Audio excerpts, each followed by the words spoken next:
Hello, I'm Bruce Lane, Executive Director and CEO at GTi Energy, and welcome to our web broadcast.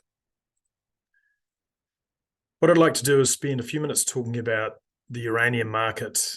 It's obviously an important backdrop to what we're doing at GTi. I'll touch on our recent activities and what we've achieved during the last few months, and then give you some idea about what's happening in the months coming up.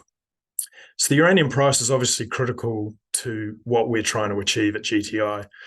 And it's been very heartening to see the spot price for uranium tick up to around $75 as it stands today, around 74.5 or $75.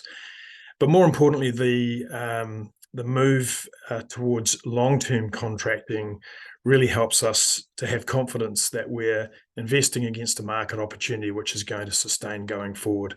We think that the long-term contracting price is certainly moving up towards that $70 floor mark, and maybe it'll go higher. And in fact, we do believe that over the coming months we'll see the floor price and the ceiling prices on those contracts improve markedly.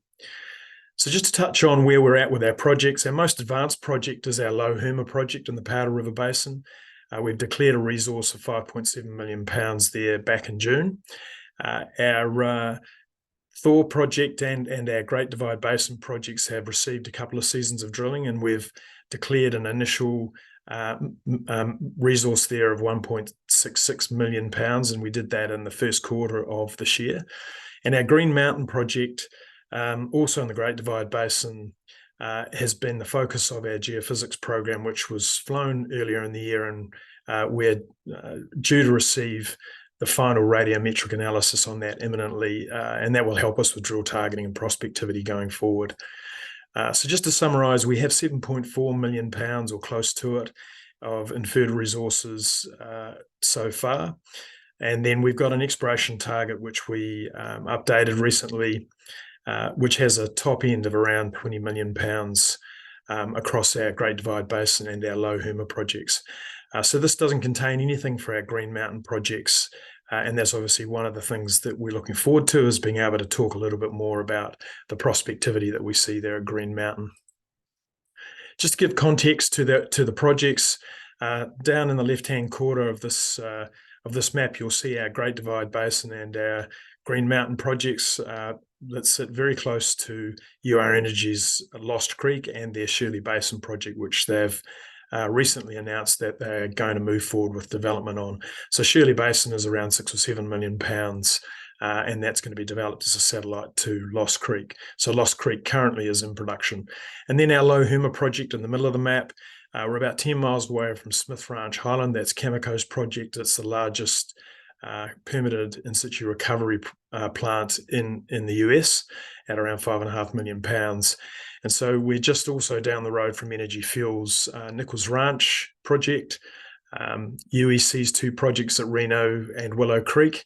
And then we've got the Lance project up here in the northwestern corner, which is Peninsula have advised that they're planning to kick into production at the back end of 24. So we're in a pretty good neighbourhood in Wyoming, in a jurisdiction that really understands in situ recovery mining. And the other thing to note here is that the prices that we're seeing, that $75 spot price, allows these producers the opportunity to make some good money.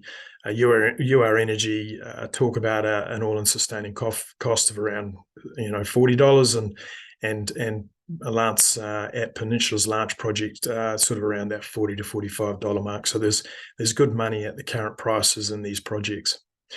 So our recent activity, and I've touched on it earlier, aerogeophysics at focusing on our Green Mountain project, but we also flew over our Low Herma project just to help us to confirm our hypothesis about what's happening there with the mineralization. And with Low Herma, we've really been heading towards this drilling. So we are bonded, and we're just waiting on the final confirmation that we can start drilling and to get a drill start date. We have staked some additional areas at both Lohama and Green Mountain. We'll talk about those in the upcoming releases. What we're hoping to see over the course of the next week or two is that initial drilling announcement, commencement announcement, and maybe some early results before Christmas, and then the results of those, the geophysics, which will really help us to get a much better handle on and be able to talk about the real prospectivity that we see at Green Mountain. So thank you very much for taking the time to watch and listen to me. I'd encourage anybody who wants to understand a little bit more about what we're doing to reach out directly to me.